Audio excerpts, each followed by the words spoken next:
श्री शिवाय नमस्ते भक्तों। आज की इस वीडियो में हम आप सभी के लिए पूज्य गुरुजी की जो बनारस में और काशी में कथा हुई थी उसके सभी उपाय इस वीडियो में लेकर के आए हैं।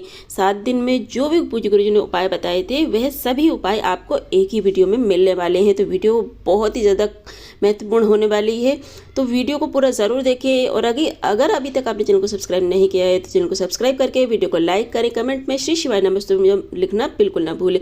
इन 7 दिनों के जो भी उपाय हैं आपको उन उपायों की जानकारी इस वीडियो में मिलने वाली है। तो सबसे पहले उपाय की हम बात कर लेते हैं। सबसे पहला उपाय पूज्य गुरुजी ने जो बताया था वह बताया था आपको 12 बेलपत्र वाला उपाय।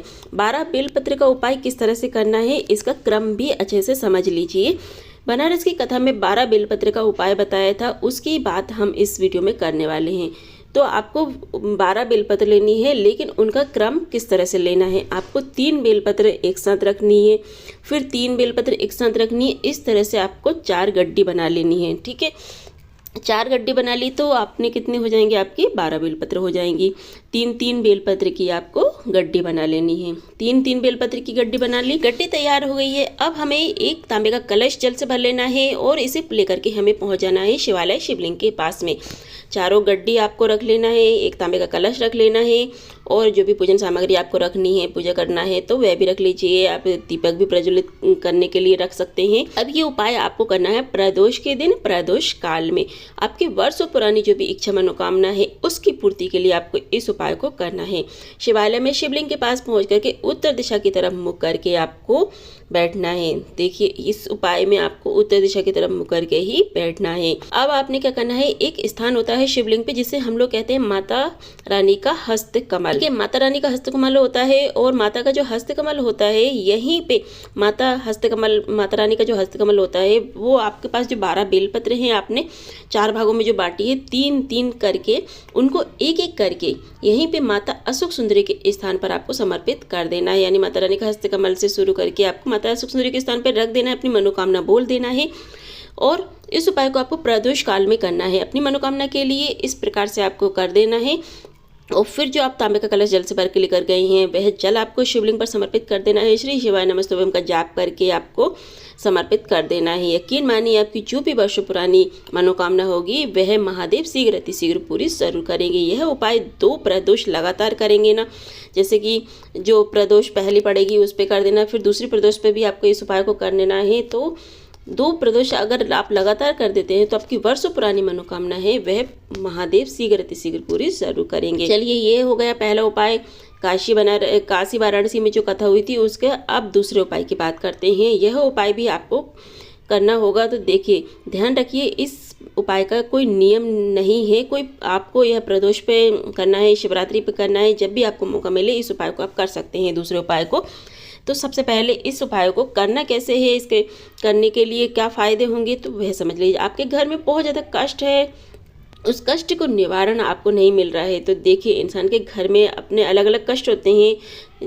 जैसे आपके परिवार में किसी भी तरह का कोई भी कष्ट है, सबकी समस्याएं अलग अलग रहती हैं, घर में अलग अलग कष्ट होते हैं। तो किसी के घर में धन की समस्या है, व्यापार की है, नौकरी की है, रोग दुख बीमारी है, विवाह संबंधी है, जो भी आपके जीवन में कष्ट है तो इसके लिए आपको बेलपत्र की मात्रा थोड़ी सी ज़्यादा लेनी होगी। यानी कि 51 बेलपत्र गिन करके आपको लेनी है। 51 बेलपत्र आपने लेनी है और इन डंडियों को एक साथ आपको बांध लेना है। यानी पूरी बेलपत्र को आपको डंडी से बांध करके माला तैयार करनी है। एक इसकी सुई का इस्तेमाल नहीं करना है, आपको धागे से डंडियों को बांधते हुए आपको एक माला तैयार करनी है। 51 बेलपत्र लेनी है। तो इस बात का विशेष ध्यान रखना है, बेलपत्र खंडित नहीं होनी चाहिए। और इसमें आपको एक लाल चंदन से बिंदी लगा देना है सभी बेलपत्र पर और 51 बेलपत्र की माला तैयार कर लेना है। अब इसे लेकर के आपको पहुंच जाना है शिवालय शिवलिंग के पास में। और जब आप पहुंचोगे ना तो कभी भी पहुंच जाना, किसी भी समय किसी भी दिन आपको इस उपाय को कर सकते हैं। बस आपको 51 बेलपत्र की माला तैयार करनी है।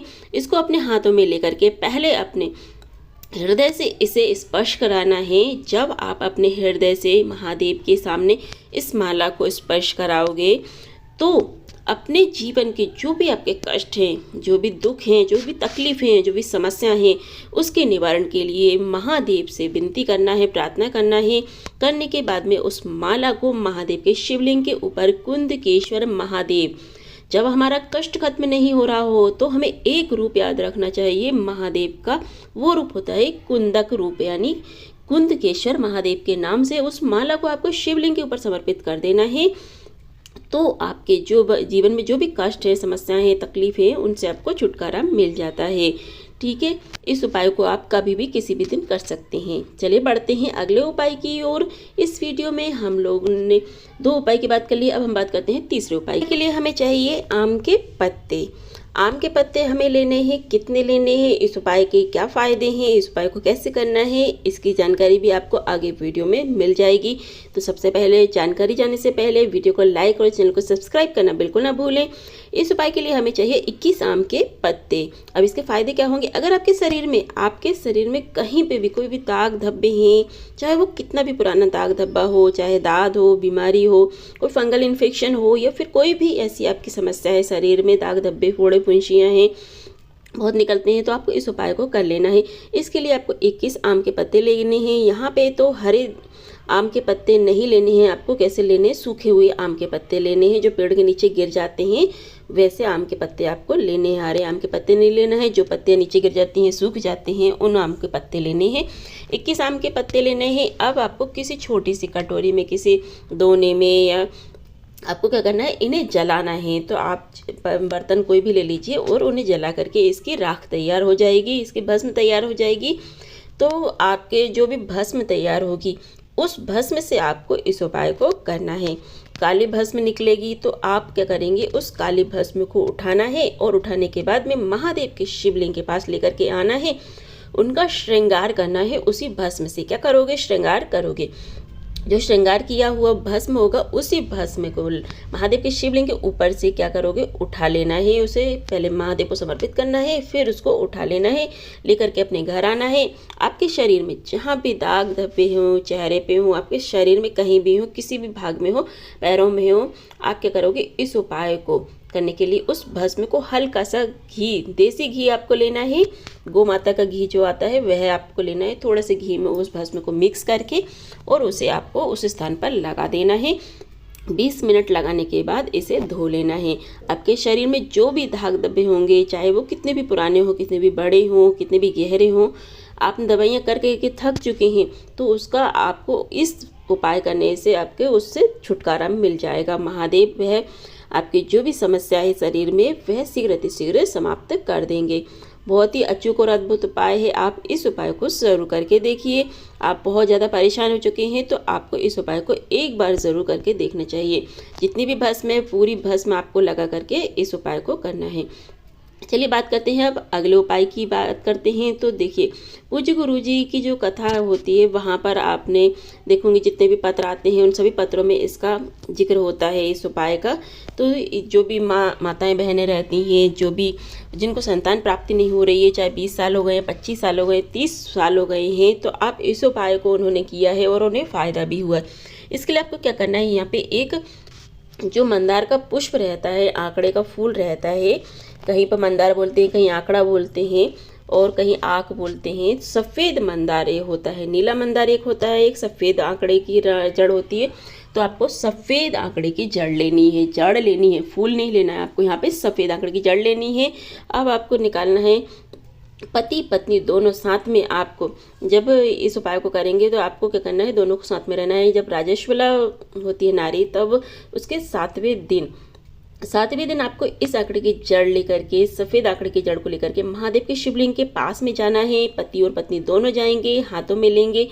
21 बार महादेव के शिवलिंग के ऊपर आपको चढ़ाना नहीं है, अपने हाथों में लेकर के 21 बार इसे आपको घड़ी की सुई की डायरेक्शन में इसे घुमाने के बाद महादेव से वहां पर विनती करना है, प्रार्थना करना है। संतान प्राप्ति के लिए आपको प्रार्थना करना है, हमारे घर में संतान प्राप्ति का योग बन जाए, हमें संतान का सुख प्राप्त हो, इस तरह से आपको प्रार्थना करना है। फिर उन्हीं सफ़ेद आंकड़े की जड़ को लेकर के आपको शिवलिंग पर घुमाने के बाद में नंदी बाबा का पास जाना है। वहाँ पर खड़े होकर के जो नारी राजस्वला धर्म के 7वें दिन आपको क्या करना है, लाल धागे में उस सफ़ेद आंकड़े की जड़ को आप बांध लेना है। नंदी बाबा के पास खड़े होकर के आपको उसी जगह पे आपको कमर में बांध लेना है।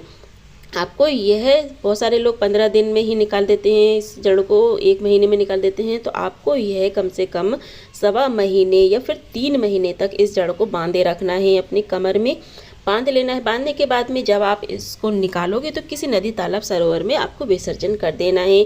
जब भी आपका जो भी प्रार्थना है, जो भी मनोकामना है जो पूर्ण हो जाती है, तो इसे 3 महीने में निकालने के बाद या फिर किसी पेड़ के नीचे रख देना है या फिर आप जल में विसर्जन कर देना है। जो सफ़ेद आंकड़े की जड़ है उसका उपयोग किया है जिन्होंने भी उपयोग किया है उन्हें संतान प्राप्ति ज़रूर हुई है।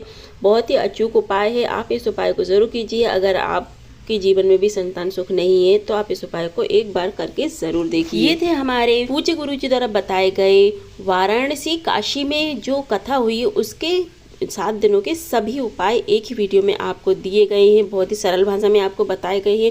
वीडियो अच्छी लगी हो तो वीडियो को लाइक और चैनल को सब्सक्राइब करना बिल्कुल ना भूलें। चलिए फिर मिलते हैं अगली वीडियो में अगले उपाय, अगली जानकारी, अगली कथा के साथ। श्री शिवाय नमस्तुभ्यं, हर हर महादेव, जय श्री महाकाल भक्तों।